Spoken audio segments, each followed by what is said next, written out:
একটি পারফেক্ট বর্ষাকালের দৃশ্য আঁকবো এবং রং করে দেখাবো আপনাদেরকে। রাবার ব্যবহার ছাড়াই খুব সহজে ইজি টেকনিকে আঁকাবো। এটা আপনি শিখতে পারবেন, আপনার প্রিয় সোনামণিদেরকেও শেখাতে পারবেন খুব ইজিলি। ভিডিওটি দেখবে এবং তারা নিজে নিজেই শিখবে। দেখুন, ওপরে আর্ট পেপারের ওপর দিকে আমরা মেঘের খণ্ড আঁকলাম, এরপর সোজা একটা দাগ দিলাম। দাগ দেওয়ার পর এই দাগ থেকে আমরা দেখুন ঘর আঁকবো। ঘরের চালার শেপ আঁকলাম। এই পাশে আরও একটি ত্রিভুজ আঁকার পর দেখুন আরেকটি ঘরের চালা বা ঘরের শেপ আঁকলাম। নিচের দিকে এভাবে সোজা দাগ দিলেই দেখুন ঘরের শেপটা হয়ে গেল। এবার দরজা জানলা আঁকলেই ঘর বা বাড়িগুলো সম্পূর্ণ হবে খুব ইজিলি। এত সহজ টেকনিকে আপনাকে কে শেখাবে? রং করার টেকনিকও খুব সহজ। দেখুন, আমি রাবার ছাড়াই খুব ইজিলি এই দৃশ্যটি ড্রয়িং করব। এটা আমি ব্যবহার করছি মার্কার সাইন পেন। এখানে আমরা তালগাছ আঁকছি। তালগাছ আঁকা খুব সহজ, দেখে নিন এবং শিখুন। দূরের তালগাছগুলো এরকম দেখা যায়। সোজা দাগ দেওয়ার পর এই যে নিচের পাতা, মাঝের পাতা এবং ওপরের পাতাগুলো আঁকলেই তালগাছ আঁকা সম্পূর্ণ হলো।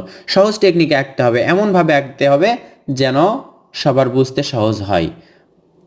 আমরা রাস্তা আঁকলাম, রাস্তার এক পাশে আমরা বেড়া আঁকবো। সোজা সোজা দাগ দেওয়ার পর দেখুন এই তো উপরের দাগটা মিলে দিলাম, সুন্দর ঘিরা বা বেড়া আঁকা হলো।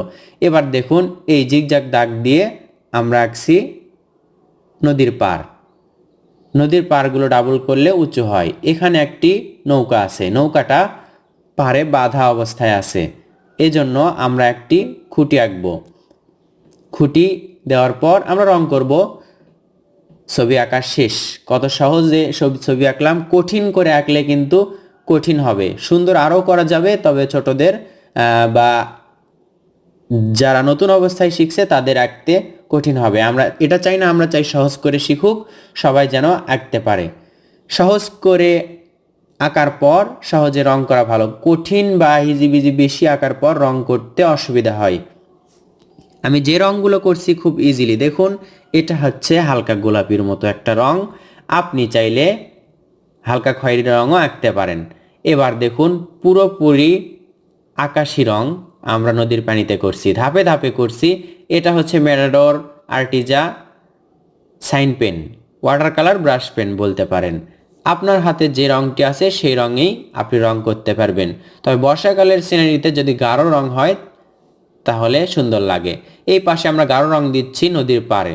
প্রথমে গাঢ় রং দিব, এরপর হালকা রং মিশ্রণ করব, তাহলে সুন্দর হবে। এটা আমরা প্যাস্টেল রং ব্যবহার করছি, ক্রাউন অয়েল প্যাস্টেল। যে কোনো ব্র্যান্ডের রং আপনি ব্যবহার করতে পারেন। আপনার হাতে যে রং আছে সেটাই করবেন। কাছে যে রং আছে, পেন্সিল, কাঠ পেন্সিল করতে পারেন, জল রং করতে পারেন, অথবা প্যাস্টেল রং। এই যে দেখুন গাঢ় থেকে হালকা রং হয়ে যাচ্ছে। প্রথমে গাঢ় রং, এরপর হালকা রং, আস্তে আস্তে মিলিয়ে দিলেই হবে। এবার মেঘের রংটা শুধু বাকি আছে। মেঘের নিচের দিকে করব গাঢ় রং, ওপর দিকে করব হালকা রং। এজন্য আমরা গাঢ় রং পুরোটাতেই করছি। এটা হচ্ছে কালো, হালকা কালো রং, অথবা এই রং যদি না থেকে থাকে কালো রঙের মধ্যে সাদা রং দিলেই হবে। অনেকেই বলে এটা হচ্ছে অ্যাশ কালার, অথবা ছাই কালার, অথবা গ্রে কালার।